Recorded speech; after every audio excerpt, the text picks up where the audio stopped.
सवितर्दुरितानि पराशुव यद्भद्रं तन्नयाशुव।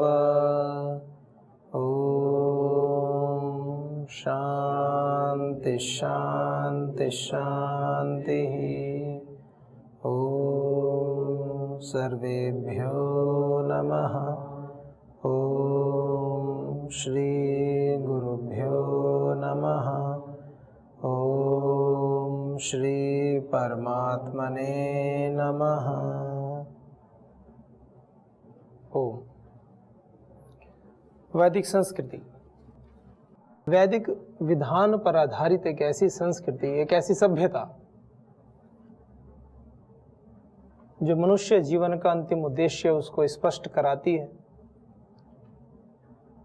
उसको पाने के लिए साधन रूप में स्वतः प्रस्तुत होती है,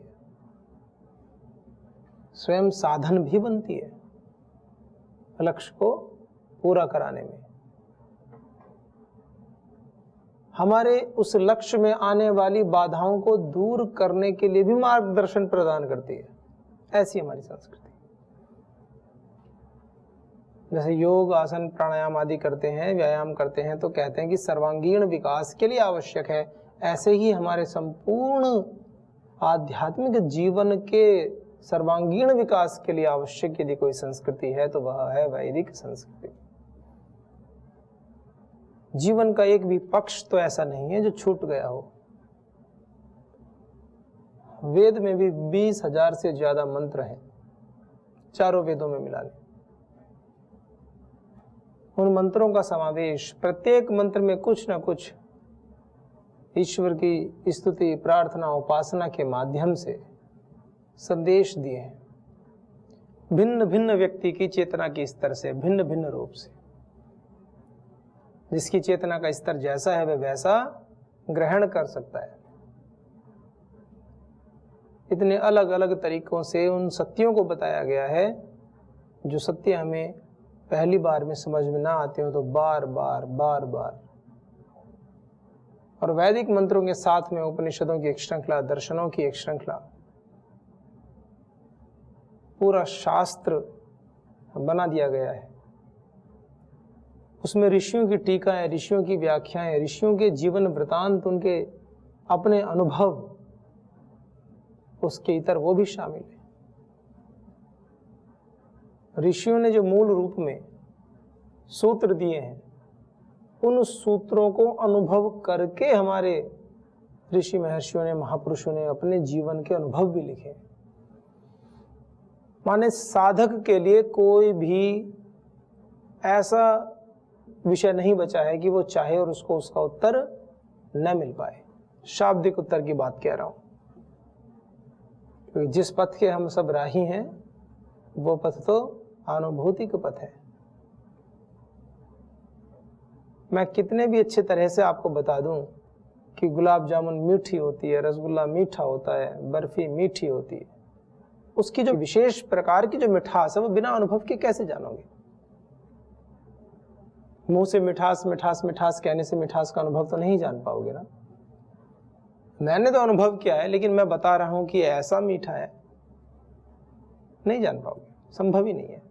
वो इंद्रियों से परे का विषय, वो अनुभूति किस स्तर पर है। किसी दूसरे के अनुभव से हम इतना तो पता कर सकते हैं कि वो लवण के विषय में ना बताए।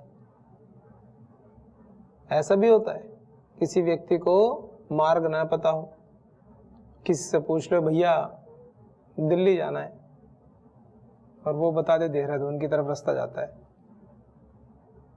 तो ऐसा तो कम से कम ना करें किसी के साथ। तो हमारे ऋषियों ने कम से कम उस विषय को तो नष्ट कर दिया।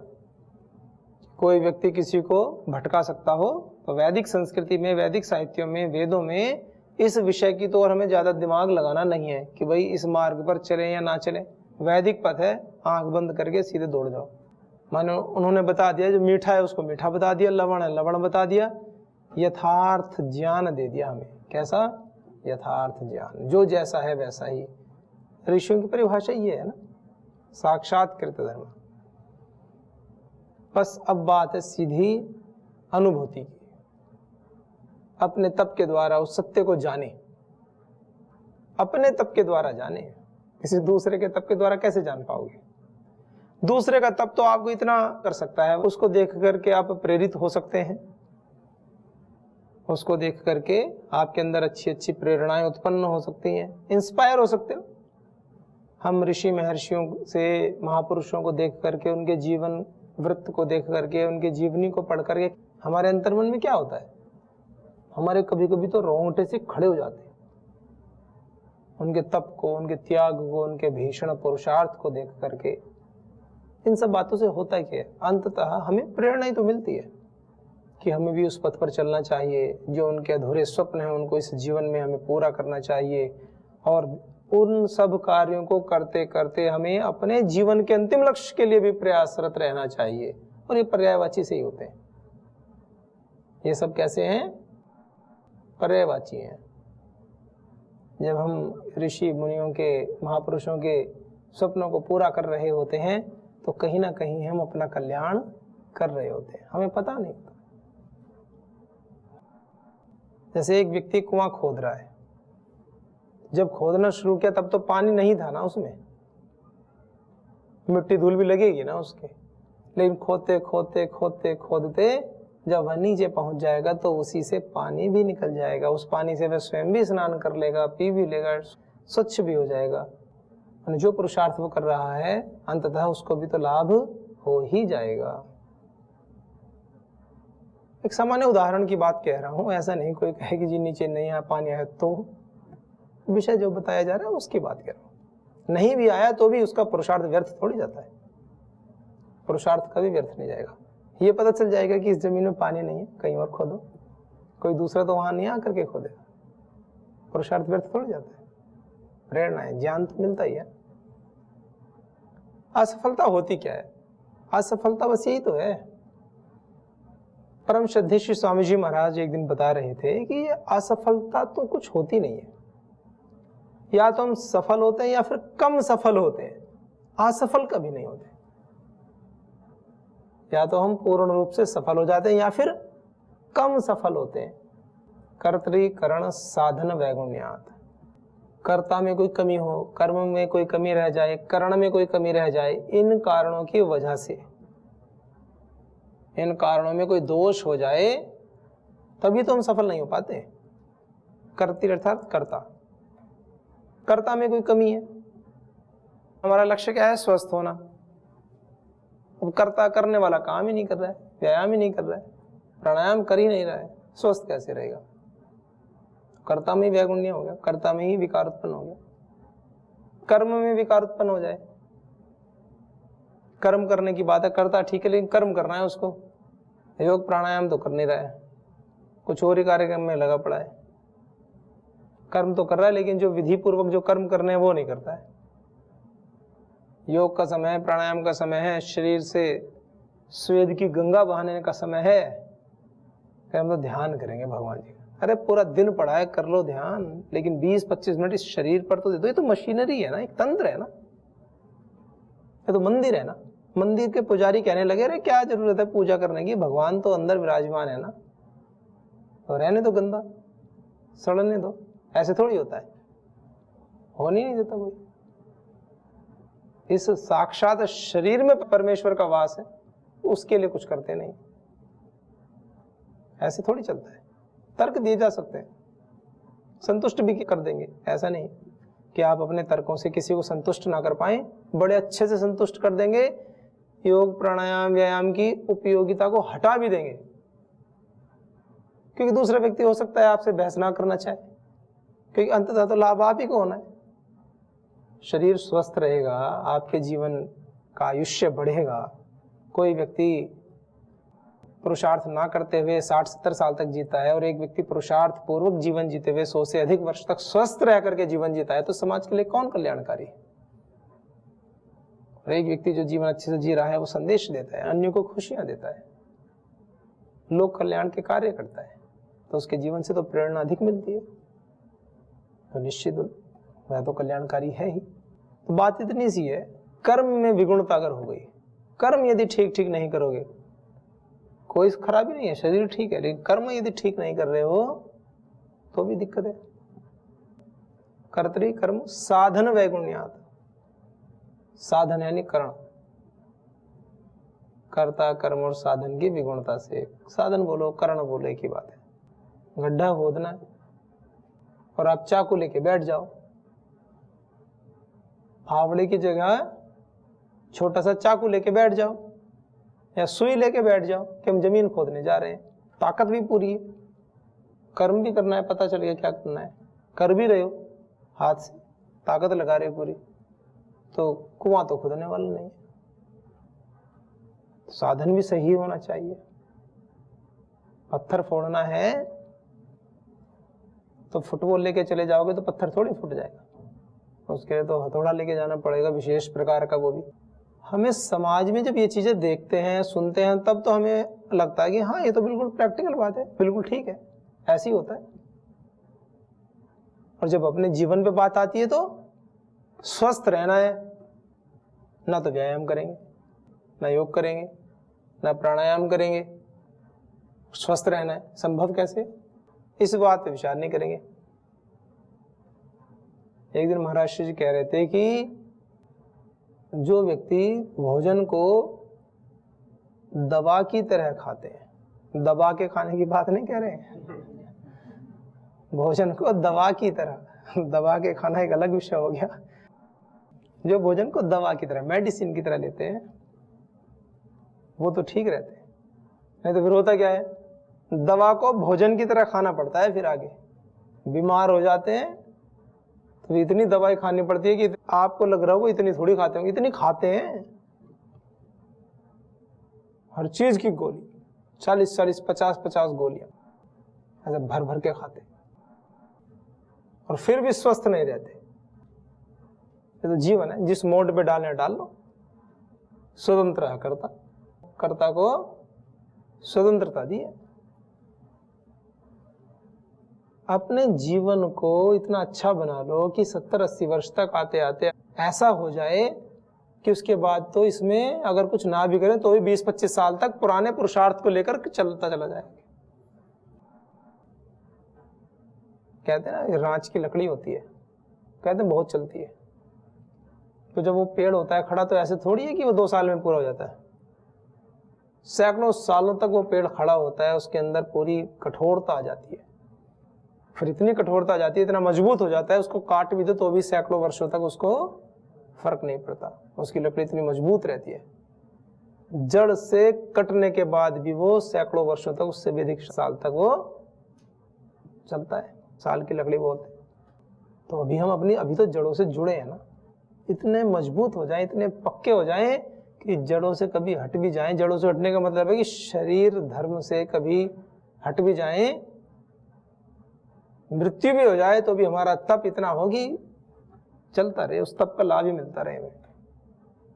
और योगी की स्थिति तो ऐसी होती है, योग के विषय में क्या गया, पुरुषार्थ कभी भी निष्फल नहीं जाता। आपकी प्रगति उसी क्षण से होनी प्रारंभ हो जाएगी, बस किसी स्पार्क की आवश्यकता होगी, किसी परिस्थिति विशेष से आप एकदम से प्रज्वलित से हो जाएंगे, एकदम से करंट सा लगता है ना ऐसे। तो आप सब आए होंगे तो कोई ना कोई बात, कोई ना कोई विषय ऐसा होगा ना, जैसे परम श्रद्धेय श्री स्वामी जी को सुना तो अन्यों को भी होगा, ऐसा तो हो नहीं सकता केवल परम पूज्य श्री स्वामी जी को ही सुना हो। किसी एक या दो का कोई अपवाद रूप में ऐसा विषय हो जाए कि उसने किसी अन्य को ना सुना हो, लेकिन ऐसा नहीं हो सकता कि किसी व्यक्ति ने जो आध्यात्मिक पथ का साधक है, वो जो यहाँ पे है कहीं भी, कि उसने परम श्रद्धेय श्री स्वामी जी महाराज को ना सुना हो या केवल उन्हीं को सुना हो, अन्यों को ना सुना हो। लेकिन फिर भी इस वैदिक संस्कृति की तरफ, वेदों की तरफ, इस वैदिक विचारधारा, उपनिषदों के दर्शनों की, शास्त्रों की विचारधारा की और हमारी प्रवृत्ति क्यों हुई? ये सहज आकर्षण का बिंदु नहीं है, इसके पीछे कितना महान पुरुषार्थ हमने किया है, बहुत पुरुषार्थ किया है।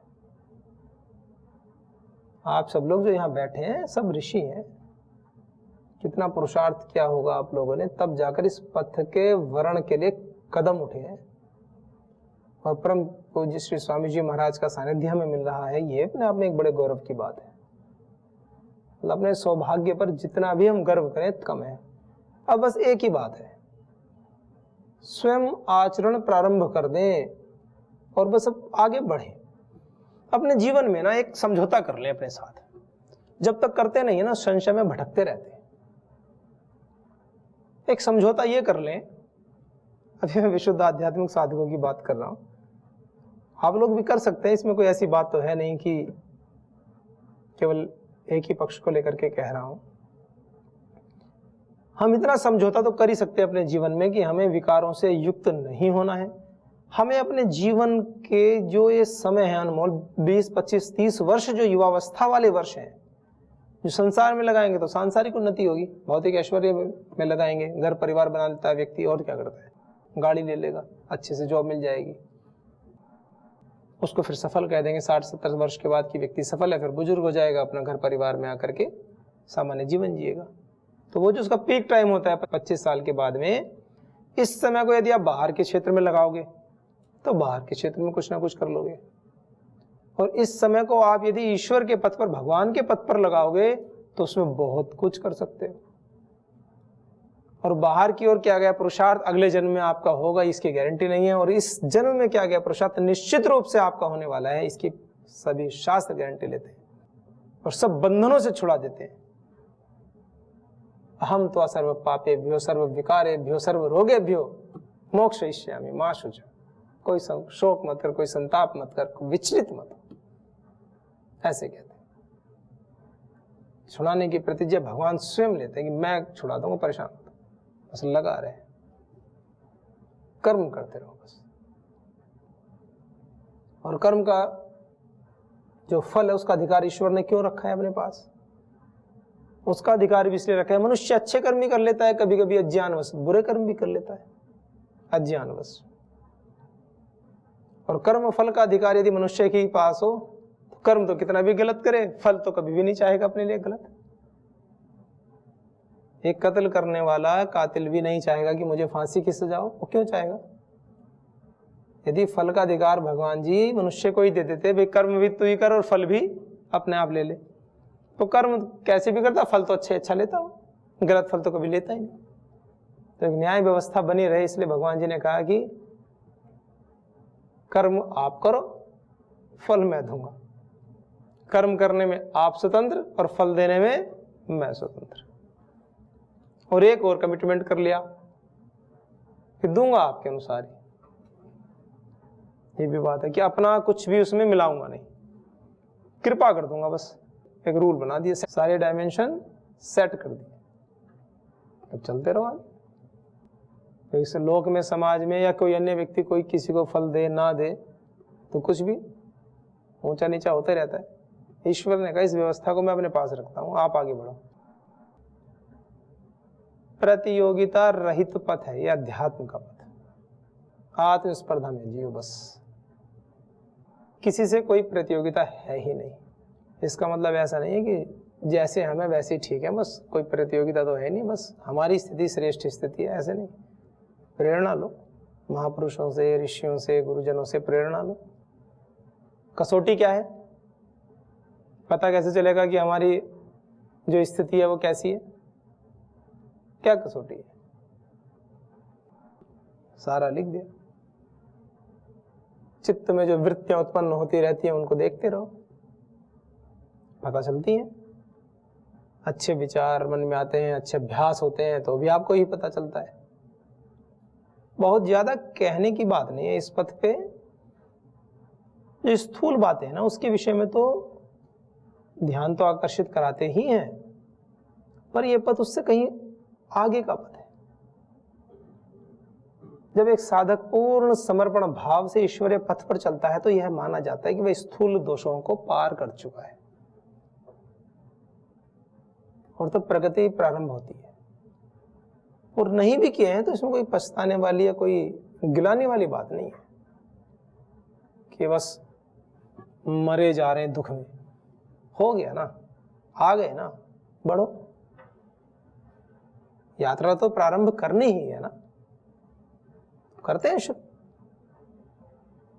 इसमें कोई शंका, कोई संकोच करनी नहीं कि जी हमने तो पहले 10 साल से नहीं की और 15 साल से नहीं की, अब हम क्या करें, हमारी उम्र इतनी हो गई, इतनी हो गई। कोई प्रश्न ही नहीं ना, वो तो कालातीत है ना। जिसके पथ पर हम चल रहे हैं वो तो कालातीत है, काल से अतीत, कालातीत। काल का कोई प्रश्न नहीं, हमारे लिए है काल।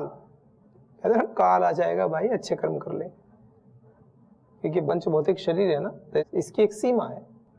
अब उस सीमा को आप बढ़ा भी सकते हैं योगानुकूल आचरण करके। सबसे पहला साधक के लिए अनिवार्य अंग है आरोग्य। पहला सुख निरोगी काया। सुनने में तो बड़ा अच्छा लगता है बार बार ये बातें, पर ऐसा होता है कि हम संकल्प लें कि अब जैसे ऋतु परिवर्तन का काल चल रहा है, तो इसमें बीमार नहीं पड़ेंगे, संकल्प लो और जियो। क्रांति सी घट जाती है अंदर एकदम एक क्षण में। फिर उन शब्दों को निभाओ। न जाने कितनी बार आपका मन करेगा कुछ अच्छा सा खाने के लिए, आप कहोगे कि नहीं इस समय शरीर के अनुकूल नहीं है, नहीं खाना है। और आप सबका कभी शादी में, किसी के विवाह में, किसी फंक्शन में, मतलब दिनचर्या ऐसी बना दी जो मनुष्य के बिल्कुल भी अनुकूल नहीं है। शाम को 5, 6, 7 बजे के बाद में भोजन नहीं करना चाहिए। रात के 12 बजे 2 बजे भोजन करेंगे शादी विवाह में, समारोह में। शाम को सामान्य व्यक्ति भी जानता है कि लाइट फूड, सामान्य भोजन करना चाहिए, हल्का भोजन करना चाहिए। उड़द की सब्जी, पनीर, छोले और पता नहीं क्या क्या, चावल खाने के बाद ऊपर से आइसक्रीम, रही सही जो अग्नि जठराग्नि बची थी उसका भी डंप कर दो, मार दो, बिल्कुल बंद कर दो उसका डब्बा गोल। और फिर कहोगे हमें कब्ज हो गया, हमारे पेट में समस्या है। अग्नि का कर दिया नाश, बंटाधार, और कह रहे हैं मेरे पेट में समस्या। और पेट में नहीं, पूरे शरीर में समस्या, तुम्हारे दिमाग में समस्या है। समस्या पेट में नहीं है, समस्या यहां घुस गई अंदर। आंखों से दिख रहा है कि गलत कर रहे हैं। सारा भोजन करने के बाद में आइसक्रीम खाते हैं, जठराग्नि का दम निकाल देते हैं। तो पहले रात्रि में मंद रहती है, ऊपर से गरिष्ठ भोजन खाएंगे, ऊपर से और आइसक्रीम खाएंगे, और फिर कहेंगे हमारे बच्चे का पेट खराब हो गया, और हमारा पेट खराब, हमारी गैस बन रही है, हमें ये समस्या हो गई, हमें वो समस्या हो गई, हमारी पथरी बन गई। बन कुछ नहीं गया, बना रहे हो, मैन्युफैक्चर करने में लगे हो। सारे विकार जनित जितने भी रोग हैं उत्पन्न कर रहे हो, पैदा कर रहे हो। सुबह 4 बजे कोई घर में उठता है ना किसी के, तो घर वाले उसको ऐसा मानते हैं कि पता नहीं इसके दिमाग में समस्या तो नहीं है, कि तो रोज रात में उठ जाते हैं, डिस्टर्ब करते हैं, ऐसे बोलते हैं कुछ कुछ घरों में। तो कोई व्यक्ति किसी के घर में, माता या बहन कोई 4 बजे उठ के अच्छे से जीवनचर्या जीने लगे, तो घर वाले उसको कहेंगे ये तो रात भर उठी घूमती रहती है। खुद तो उठेंगे 7 बजे 8 बजे, और कोई 4 बजे ब्रह्म मुहूर्त में 3:30 बजे उठता है, तो उसको और ऐसे नजरों से देखते हैं और कहेंगे ये तो रात भर उठी घूमती रहती है। अरे वो सही कर रही है, उसका पालन करो। और कोई घर में 4 बजे उठा दो घर वालों, तो अब देखो आनंद, तो प्रेम की पराकाष्ठा सुबह से उत्पन्न हो जाएगी। उठाने वाले की तो रोटी भी बंद, भोजन पानी सब बंद। प्रताड़ित किया जाता है घरों में उस व्यक्ति को जो ठीक ठीक दिनचर्या का पालन करता है, वैदिक दिनचर्या का। कुछ घरों की बात कर रहा हूं, ऐसे करते हैं उसको। लेकिन भाई जो करते हैं करते रहो, आप अच्छा कर रहे हो। जो बहनें करती हैं, जो भाई बहन करते हैं, इस काम को करते रहो। जो बच्चे करते हैं करते रहो, इसका बहुत बड़ा पुण्य है। अच्छा कार्य, योग करना और कराना हम सबका परम धर्म है, योग धर्म है, युग धर्म है। यही ऋषि धर्म है, यही मानव धर्म है। कोई व्यक्ति गलत कर रहा हो और हम अच्छा ना कराएं, तो मनुष्य किस बात के, फिर पशु ना बन जाए। हाँ, प्रेम से करो, प्रीति रखो, द्वेष मत रखो किसी से। वो सो रहे हैं, आप उठाते रहो। परिवार है तो लड़ाई झगड़ा तो करना नहीं है। वो ना उठे, आप बार बार उठाते रहो उनको। एक दिन समझ में आ जाएगी बात, तो उठ जाएंगे। जब बीमार हो जाएंगे तो बता देना, देखो। पर ऐसा नहीं उठाने वाला बीमार फिर रहे, उठा तो दिया, करते कुछ नहीं है। आदर्श भी स्थापित करो। वो व्यक्ति आदर्श को देखता है, शब्दों को नहीं।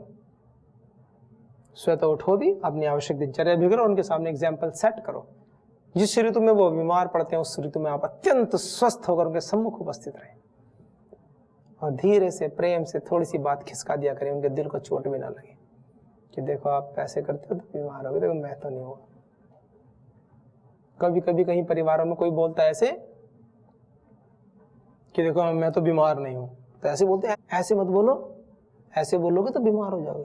अरे कि जुआ है क्या, गैम्बल है, पुरुषार्थ कर रहे हैं, कैसे बीमार हो जाएंगे। प्रातःकाल उठते हैं, योगा का अभ्यास करते हैं, आसन करते हैं, तरीके से करते हैं। अगर पढ़ाई कर रहे हैं तो फेल कैसे हो जाएंगे अगर विषय को पूरा याद किया है तो? संभव ही नहीं है। तो कॉन्फिडेंस की बात होती है। स्वास्थ्य कोई तुक्के में पाया जाता है कि आज सही है और कल बीमार है, ऐसा कुछ नहीं होता।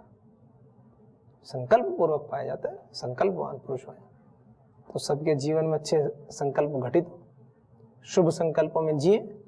और हमारी संस्कृति में सिखा रही है ये ऐसे जीना, ये संस्कृति सिखाती है। और हम सब जितना भी गौरव करें इस बात पर, अपने महापुरुषों पर, अपने पूर्वजों पर, अपने माता पिता पर, जिन्होंने हमें इस जीवन को देने में एक निमित्त तो वो बनेंगे ना। बहुत शुभ प्रार्थनाएं उनके प्रति अत्यंत प्रेम से संवेदनाएं प्रेषित करें। समस्त गुरुजनों का और ईश्वर का अत्यंत हृदय से धन्यवाद प्रेषित करें। प्रातःकाल उठ करके धरती माता को प्रणाम करें, ईश्वर को प्रणाम करें, गुरुजनों को, माता पिता को, सभी को प्रणाम करें और अपने जीवन को श्रेष्ठ जीवन बनाएं, दिव्य पथ की ओर आरोहण करें। इन्हीं शुभ भावों और भावनाओं के साथ आज के अंक को विराम देते हैं।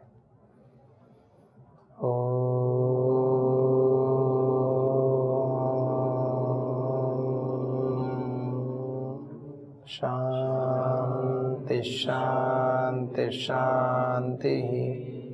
ओम सर्वेभ्यो नमः।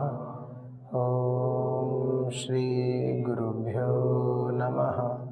ओम श्री परम ऋषिभ्यो नमः। ओम।